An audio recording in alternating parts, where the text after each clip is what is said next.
영식님의 대화법은 전형적인 가스라이팅 기법입니다. 역대급 영식님이 출연해주셨습니다. 급기야 패널들의 쉴드 포기 선언까지 이어졌습니다. 국기 광수님들도 4기 영철님도 대포코는 쉴드를 포기하지 않던 패널이었습니다.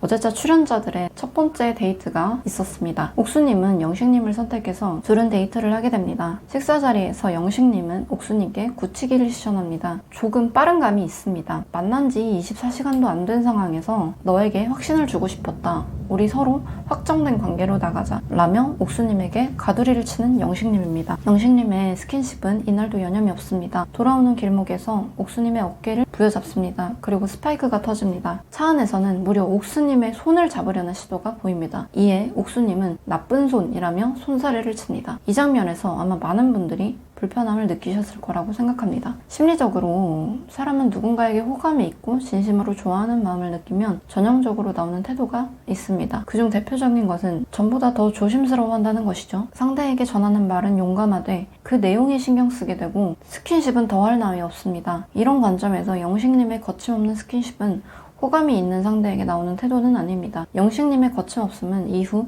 현숙님에게까지 이어집니다. 현숙님은 영철 영자님과의 데이트에서 돌아온 이후에 자신이 느꼈던 서운한 감정들을 다른 출연자분들에게 털어놓게 됩니다. 마치 언니 오빠들에게 하소연하듯이 말이죠. 현숙님은 제작진과의 인터뷰에서 돌아와 보니 다른 분들 모두 짝지가 되어 있는 듯 보였다 라고 답합니다. 다들 살결을 붙이고 있었다 하면서요. 옆에 있던 순자님이 영식님에게 너요 라고 말합니다. 이걸 미뤄보면 화면에는 잡히지 않았지만 영식, 옥순 두 사람은 데이트에서 돌아온 이후에도 숙소에서 과도한 스킨십을 하고 있었던 것처럼 보입니다. 현숙님의 말에 당황한 영식님은 너랑 말할 기회가 없었어 라며 당황해합니다. 첫인상 때부터 현숙님을 마음에 뒀었다 라고 해명 아닌 해명을 하게 됩니다. 이때 영호님이 나서게 됩니다. 그래서 둘이 이야기 안 할 거면 내가 데리고 나갈 거야. 저는 개인적으로 이때 영호님이 굉장히 남자답고 멋있다고 생각했습니다. 영호님은 영식님을 간파한 것으로 보입니다. 현숙님에게 대시하려는 모습이 보이니 그 판을 깨버린 것이죠. 결국 영식, 현숙님은 둘만 밖으로 나가게 됩니다. 영식님은 현숙님에게 널 선택한 4명의 남자가 있는데 왜 영철을 선택해서 아까운 시간을 낭비해? 라며 핀잔을 줍니다. 마치 나를 선택했다면 너는 더 이쁨을 받았을 텐데 너의 선택은 굉장히 멍청했어 라는 의미가 담겨있는 말입니다. 이에 현숙님은 영식님의 마음을 집요하게 물어봅니다. 그럼 영식님의 마음은 아쉽지만 옥순이다? 하지만 영식님은 대답합니다. 그건 모르는 일이다. 다만 너를 염두에 두고 가겠다. 그리고는 갑자기 생뚱맞게 이런 얘기를 합니다. 돌고래를 그리고 있다가 황새를 그리기 시작했다. 패널들 중 송인아님은 영식님의 행동이 짜증난다는 듯이 뭐래 자꾸 라며 이해하지 못한다는 반응을 보입니다. 다른 패널들도 영식님의 행동에 쉴드가 불가하다며 손사래를 치게 됩니다.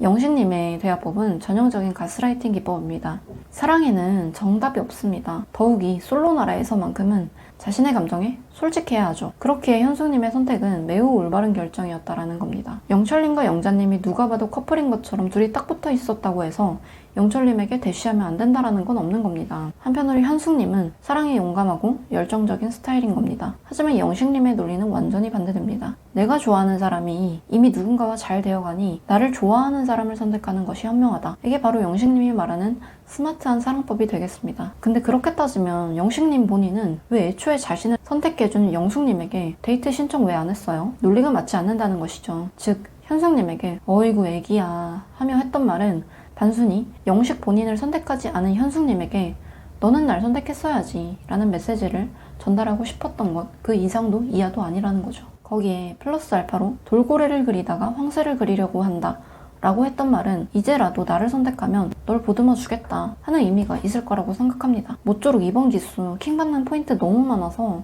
정말 재밌습니다. 정숙님과 상철님 이 두 분의 데이트도 정말 짚어줄 포인트가 좀 많습니다. 그럼 더 재밌는 인간연구로 돌아오겠습니다. 제 영상이 괜찮으셨다면 구독과 좋아요, 알림 설정까지 부탁드립니다. 감사합니다.